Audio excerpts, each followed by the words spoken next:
Yo yo yo, halo semuanya, selamat datang kembali di channel Randy Story.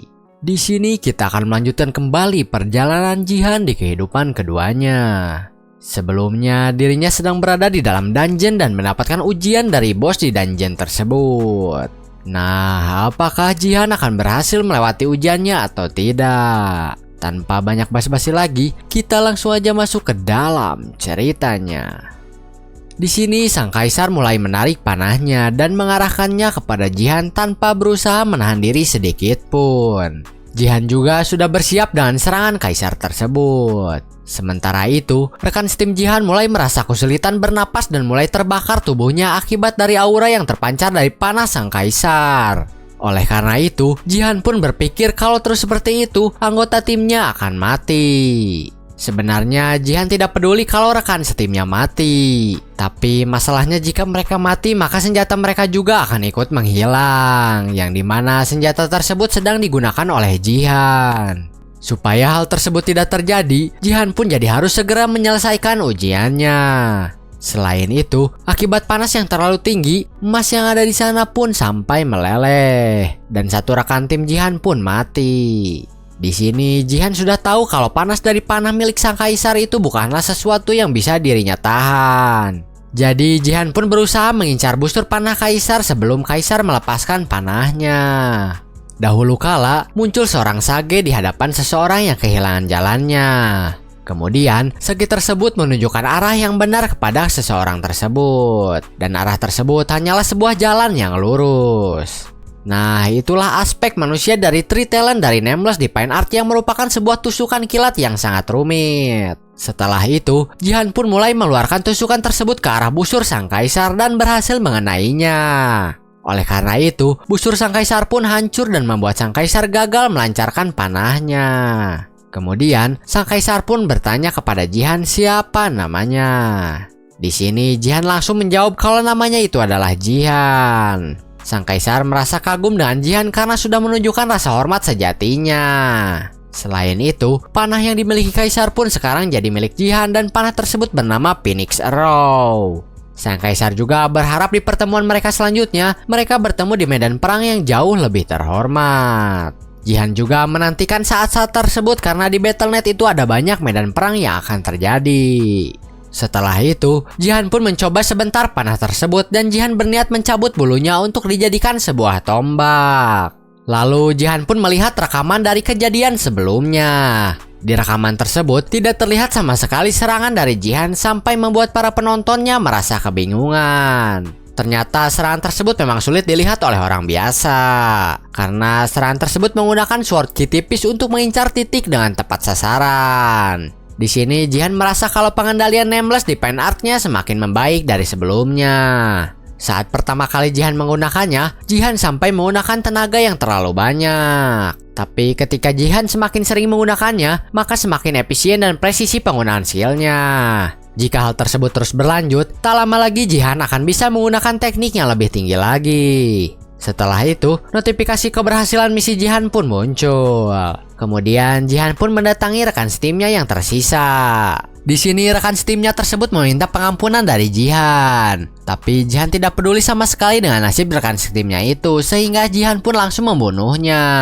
Setelah itu, Jihan pun log out dan para perekrut kaget dengan Jihan karena membawa sebuah panah dari dungeon tingkat bronze. Hayon dan Gayong awalnya juga tidak menyangka dan tidak terbiasa melihat player seperti Jihan. Kemudian, Jihan pun menagih janji yang sudah mereka buat sebelumnya.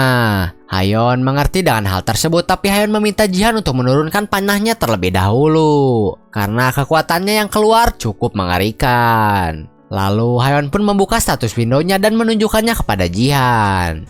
Di sini Jihan merasa senang karena Hayon benar-benar memiliki gift nurturing seperti di kehidupan sebelumnya. Sementara itu, Hayon merasa malu dan menyuruh Jihan untuk tidak memberitahukannya kepada orang lain.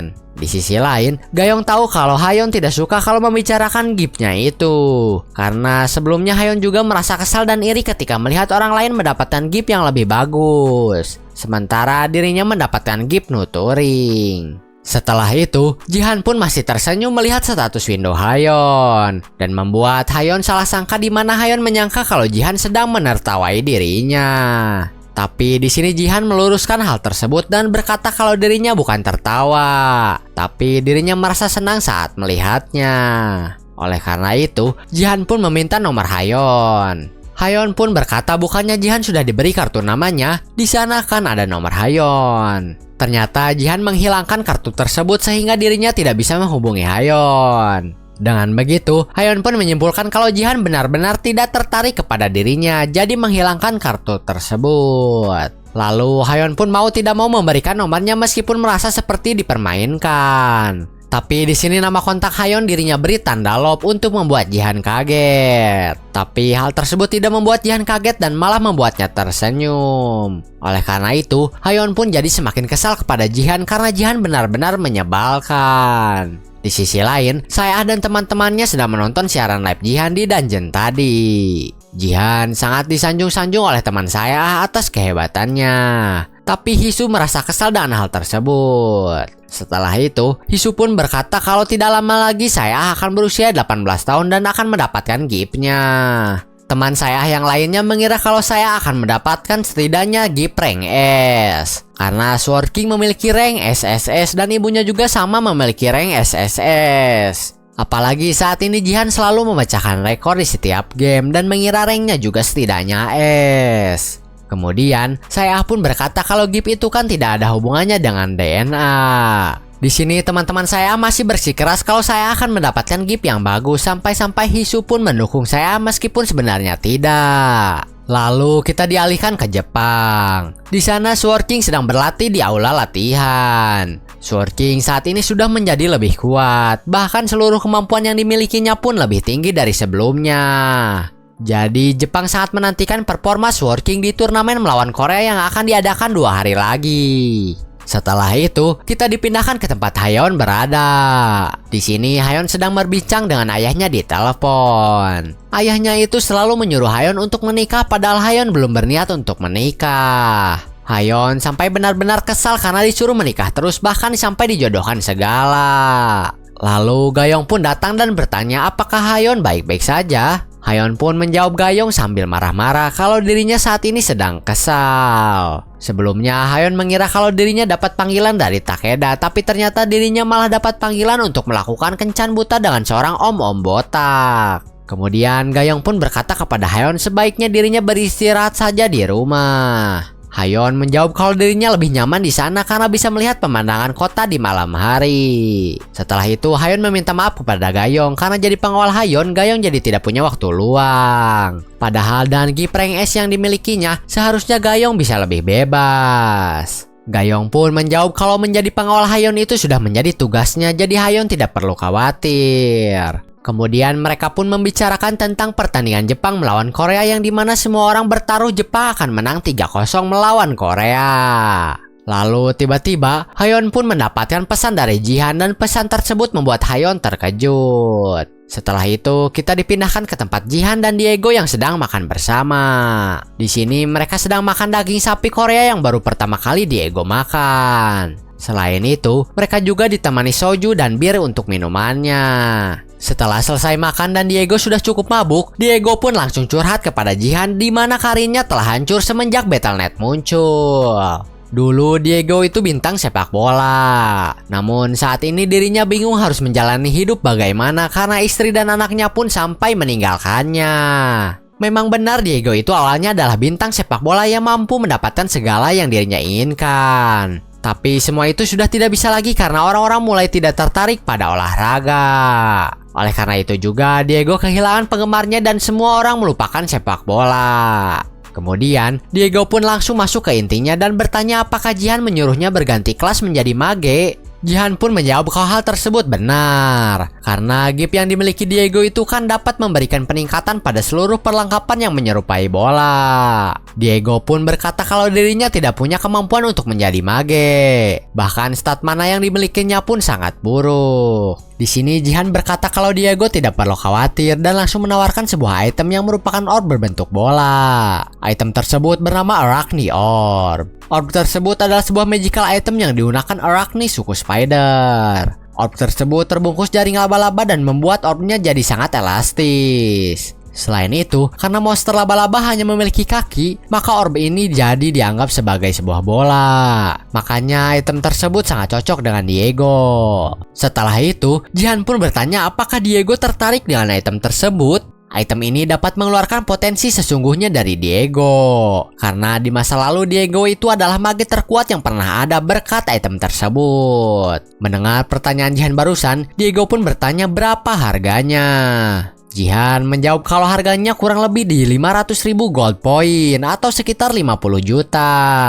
Diego pun terkejut mendengar harganya yang begitu mahal karena dirinya tidak mampu untuk membelinya meskipun dengan tabungannya selama 10 tahun. Lalu Jihan pun berkata kalau dirinya berniat memberikan item tersebut kepada Diego gratis sebagai hadiah. Tapi Jihan minta Diego bergabung ke dalam guildnya sebagai syarat. Setelah itu, Diego pun bertanya memangnya Jihan punya uang sebanyak itu untuk membuat guild? Jihan menjawab kalau soal uang, dirinya akan dapat banyak sebentar lagi sambil menunjukkan HP-nya kepada Diego dan membuat Diego terkejut melihatnya.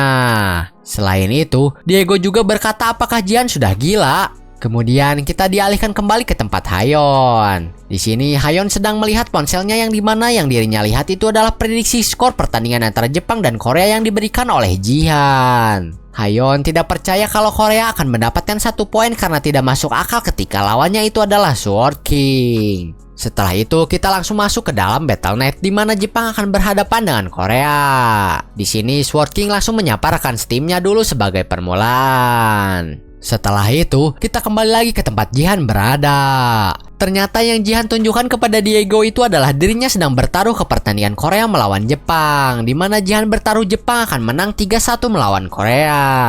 Oleh karena itu, Diego pun merasa heran bagaimana caranya Korea bisa mendapatkan 1 poin melawan Sword King. Karena dirinya adalah player kuat yang mampu melawan satu tim sendirian. Jihan pun langsung berkata kalau hal tersebut memang sulit dipercaya. Jadi Jihan pun meminta Diego untuk menonton pertandingannya saja lebih dulu. Kita kembali lagi ke pertandingan Korea melawan Jepang. Di pertandingan tersebut aturannya adalah sebuah tim harus mengalahkan semua musuh yang ada di tim lawan untuk meraih kemenangan. Tim yang pertama memenangkan 3 poin dari 5 round akan dinyatakan sebagai pemenangnya.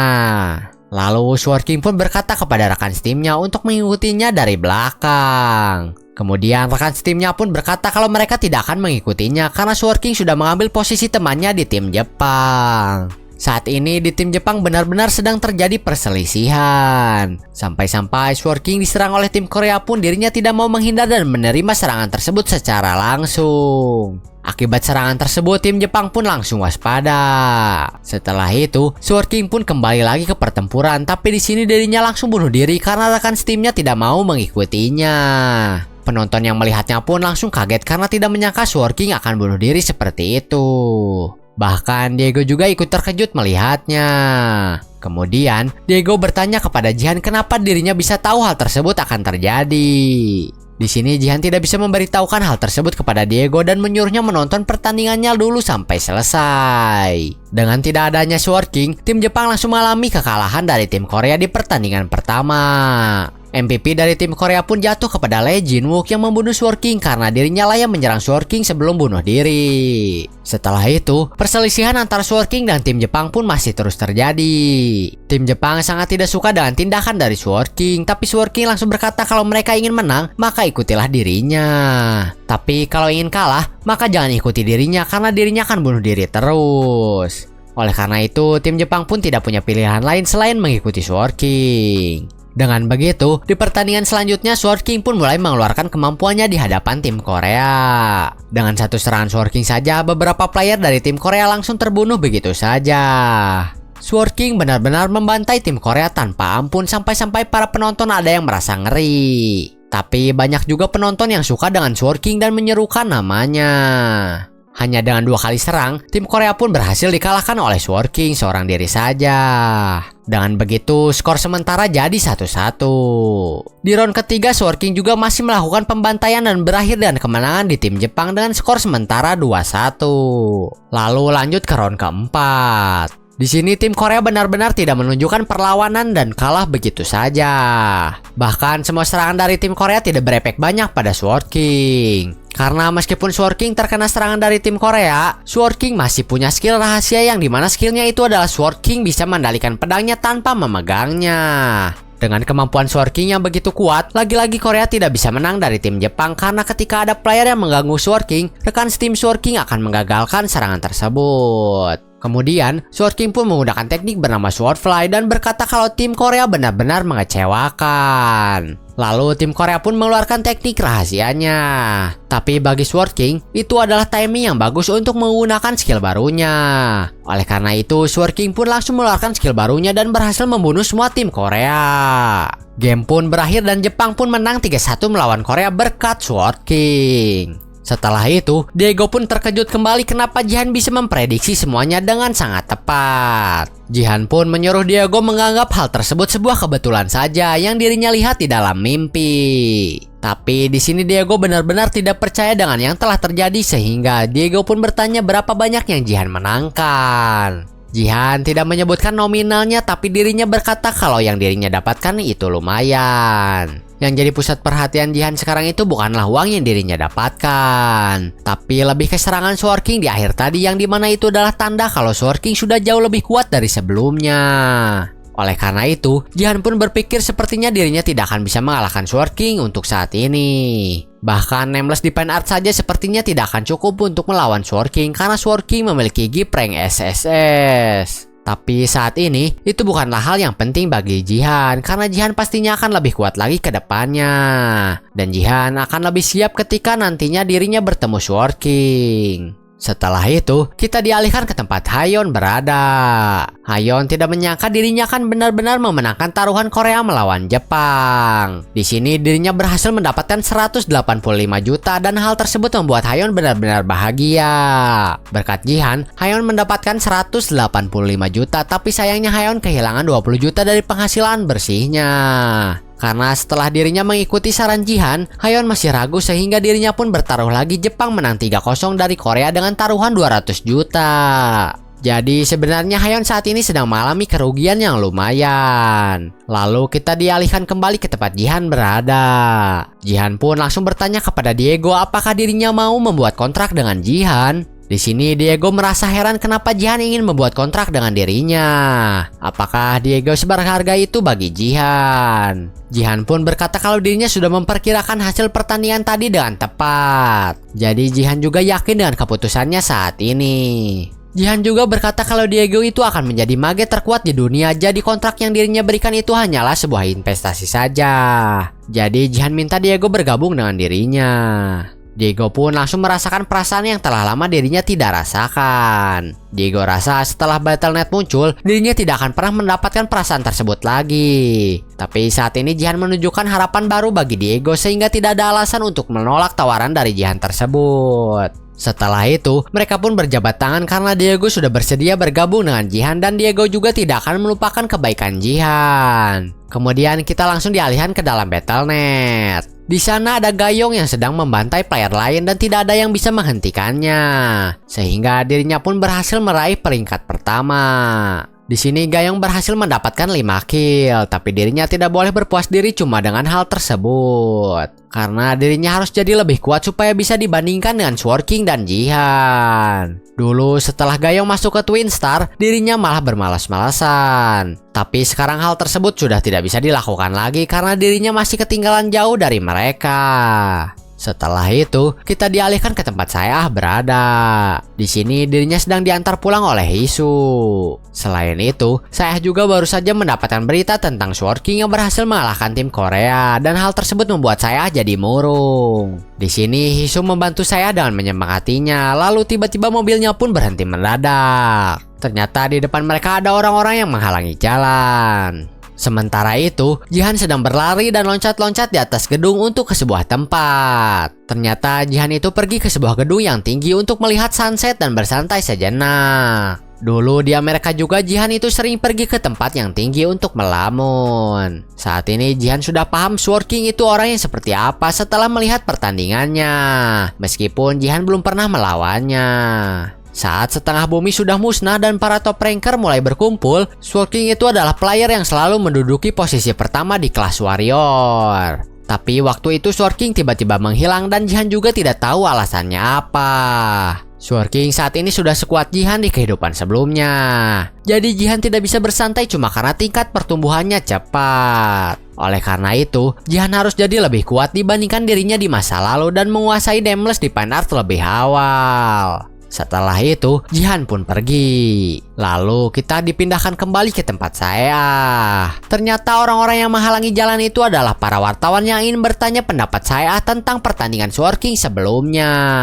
Di sini para wartawan sangat rusuh sekali meskipun sudah dicegah oleh pengawal Hisu sampai-sampai membuat saya ketakutan. Kemudian Jihan pun datang. Jihan benar-benar marah kepada para wartawan dan langsung menghempaskan mereka menggunakan Force. Di sini para wartawan protes dengan perlakuan Jihan kepada mereka. Tapi Jihan berkata kalau dirinya masih menahan diri, jadi jangan buat dirinya berbuat hal yang lebih parah lagi. Setelah Jihan berkata begitu, para wartawan pun hanya bisa diam saja karena takut. Lalu Jihan pun datang ke arah saya untuk membawanya masuk. Setelah saya dan Jihan pergi, Hisu pun tertawa sangat keras karena ternyata dirinya lah yang memanggil para wartawan datang untuk mewawancarai saya. Hisu benar-benar puas melihat reaksi saya yang ketakutan tadi. Sementara itu, Jihan pun melihat wawancara Sword King yang dirinya lakukan setelah pertandingan. Sword King berkata kalau dirinya sudah mengubur masa lalunya, jadi dirinya minta para wartawan untuk tidak menanyakan hal tersebut lagi. Pernyataan Sword King itu benar-benar membuat Jihan kesal sampai Jihan berniat melabraknya. Selain itu, wawancara tersebut juga membuat suasana hati saya jadi sangat kacau. Tapi tiba-tiba saya pun berkata kepada Jihan kalau dirinya sudah menemukan Shadow Queen dan berniat meminta satu permintaan yang sudah Jihan janjikan. Setelah itu, saya pun menunjukkan Shadow Queen dari HP-nya dan hal tersebut membuat Jihan terkejut. Keesokan harinya, Jihan langsung masuk ke dalam Battle.net. Di sini Jihan yang sudah mengetahui lokasi Shadow Queen pun berniat menghancurkan bangku penonton untuk memeriksanya. Kemarin saya memberi Jihan gambar yang dimana Shadow Queen itu memakai jubah. Saya masih kurang yakin, tapi menurut saya dia itu adalah kandidat terkuat. Awalnya saya curiga dengan Dark App yang ada di kursi tahta, tapi app tersebut terlalu terbuka untuk seseorang yang disebut Shadow Queen. Tapi setelah melihat elf yang memakai jubah, kandidat kuatnya langsung pindah ke elf tersebut karena benar-benar seperti seorang shadow. Elf tersebut memiliki mata yang tidak biasa dan dirinya selalu melihat ke arah player yang akan mendapatkan peringkat pertama di game Battle.net seolah-olah dirinya tahu masa depan. Selain itu, di bayangan elf tersebut juga terlihat sesuatu yang aneh dan hal aneh tersebut bukanlah karena kualitas videonya. Mendengar penjelasan saya, Jihan jadi benar-benar tertarik untuk mengeceknya secara langsung. Kemudian Jihan pun bertanya kepada saya apa keinginannya.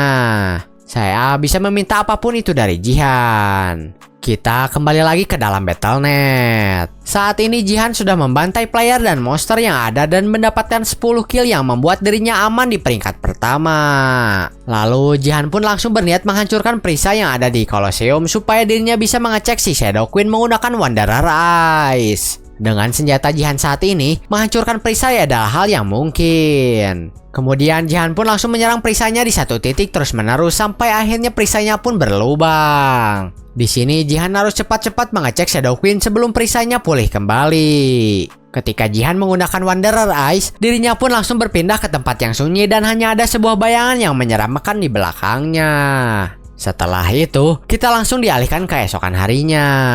Jihan merasa hari kemarin itu adalah hari yang cukup berat karena dirinya belum kuat merasakan kekuatan Shadow Queen dengan tubuhnya yang masih bronze. Tapi kekuatan tersebut sangat mengesankan bagi Jihan karena kekuatan tersebut pastinya akan sangat membantu. Lalu Jihan pun membuka achievement shop dan melihat di shop kalau dirinya bisa menambah slot konstelasi. Yang dimana hal tersebut berarti Jihan bisa punya lebih dari satu konstelasi. Tapi hal tersebut masih belum Jihan butuhkan, jadi Jihan pun saat ini membeli slot titel terlebih dahulu. Saat ini Jihan sudah berada di level 22 dan 3 level lagi menuju Liga Silver. Alasan Jihan membeli slot titel itu adalah karena dirinya ingin titel Martial God Successor seperti di kehidupan sebelumnya. Selain itu, Force dan Martial Power Jihan juga saat ini sudah di angka 27 dan 3 poin lagi sampai Jihan bisa membuka Nameless di Fine Art. Sebelumnya, ketika Martial Power Jihan sudah 30, Jihan akan terhubung dengan Martial God menggunakan gift-nya. Setelah proses tersebut, Jihan otomatis akan mendapatkan titelnya. Saat ini Jihan sangat memerlukan titel tersebut. Karena sebentar lagi Jihan harus melawan Baron, jadi Jihan harus mendapatkan titel tersebut apapun caranya. Di sore harinya, Jihan dan saya sedang mengecek-ngecek sebuah apartemen. Ternyata permintaan saya kepada Jihan itu adalah dirinya ingin pindah. Saya ingin pindah itu karena tempat sebelumnya itu selalu mengingatkan dirinya pada Sword King. Kalau harus terus berada di sana, mungkin sudah sulit bagi saya. Jadi Jihan harus segera memberi saya rumah yang dirinya suka. Di sini Jihan meminta apartemen yang lebih luas lagi dari yang saat ini mereka lihat. Karena saya sebentar lagi akan mendapatkan giftnya dan menjadi player. Si sales pun akan mencarikan rumah yang sesuai dengan permintaan Jihan. Selain itu, ternyata si sales juga merupakan penggemar Jihan. Sebelumnya dirinya adalah penggemar Sword King, tapi setelah Sword King ke Jepang, dirinya pun berpindah ke Jihan. Setelah kepergian Sword King ke Jepang, dirinya sempat khawatir kepada kesehatan saya. Tapi saat ini dirinya jadi merasa sudah tenang karena saya dirawat dengan baik oleh Jihan. Si sales juga berharap saya akan mendapatkan gift yang bagus nantinya. Sementara itu, Jihan khawatir dengan orang-orang yang memperhatikan saya karena begitu mereka tahu saya mendapatkan gift rank F, perhatian mereka itu akan berubah menjadi racun. Oleh karena itu, Jihan harus melakukan sesuatu untuk mencegahnya, khususnya untuk wartawan. Setelah itu, kita dialihkan ke tempat Hisu. Di sini Hisu sedang bersama seseorang. Hisu meminta orang tersebut untuk membereskan Jihan pada saat hari ulang tahun saya, supaya dirinya bisa mewawancarai saya. Orang tersebut pun benar-benar percaya diri melawan Jihan karena levelnya lebih tinggi dari Jihan. Lalu kita langsung beralih ke Akademi Battle.net tanggal 21 Agustus yang dimana 14 jam lagi saya akan awakening sebagai player. Di sini Hisu sedang memohon-mohon kepada saya untuk melakukan wawancara kepada dirinya ketika saya sudah mendapatkan giftnya.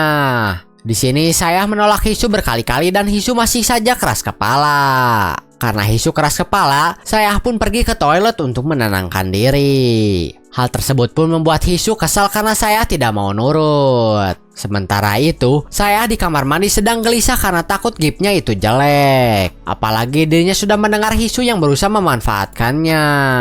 Karena terkejut melihat sifat asli Hisu, saya pun mulai merasa tidak nyaman ketika bersama Hisu. Saya juga selalu berpikir kalau dirinya benar-benar mendapatkan gift rank F, maka bukan hanya Hisu saja yang menunjukkan sifat aslinya, tapi semua orang. Oleh karena itu, saya pun terus berdoa supaya mendapatkan gift yang bagus. Setelah itu, kita masuk ke 5 jam sebelum awakening saya. Di sini Jihan sudah meminta bantuan kepada manajer untuk memberikan Jihan bantuan berupa pengawalan selama saya menunggu awakening. Manajer juga paham betul dengan situasinya, jadi dirinya pun bersedia membantu Jihan. Setelah itu, Jihan pun datang ke aula gift di akademi. Jihan duduk di luar menunggu saya mendapatkan giftnya dan keluar. Jihan khawatir dengan saya, tapi Jihan saat ini hanya perlu melindunginya, apalagi Jihan sudah menyiapkan sebuah hadiah untuk saya.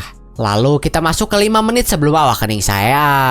Di sini tiba-tiba Hisu pun datang bersama seseorang yang membawa sebuah kamera. Kedatangan tersebut benar-benar membuat Jihan cukup terkejut dan bertanya bagaimana bisa mereka masuk ke sana. Karena seharusnya area tersebut tidak bisa dimasuki saat ini. Hisu pun menjawab kalau dirinya kan anak dari perusahaan media yang terkenal dan punya pengaruh, jadi dirinya meminta bantuan seseorang untuk masuk. Hisu benar-benar tidak menyembunyikan niat terselubungnya lagi di hadapan Jihan, karena Hisu rasa dirinya sudah mengatur wawancara dengan saya. Jihan pun berkata kalau saya akan langsung pulang dengan dirinya ketika sudah dapat gift, jadi hentikan omong kosong Hisu sekarang juga dan pergi. Hisu pun menjawab kalau dirinya memerlukan wawancara tersebut, tapi dirinya tidak mungkin melawan Jihan. Oleh karena itu, tiba-tiba di belakang Jihan pun ada seseorang yang sudah siap menyerang Jihan dan orang tersebut berlevel 50 dengan kelas warrior. Sementara itu, saya akhirnya awakening dan dirinya pun mendapatkan gift rank F bernama Late Bloomer. Hal tersebut adalah hal yang paling tidak diinginkan oleh saya, jadi sekarang saya merasa kalau kehidupannya benar-benar akan berakhir. Mungkin cukup sekian untuk video kali ini. Kita akan bertemu lagi di video selanjutnya untuk lanjutan dari kisah Jihan. Di sini Jihan sedang ditikam dari belakang oleh seseorang dan saya sudah mendapatkan giftnya. Nah, apa yang akan terjadi dengan Jihan dan saya selanjutnya? Kita nantikan kelanjutannya di video selanjutnya. See you in the next video. Bye-bye.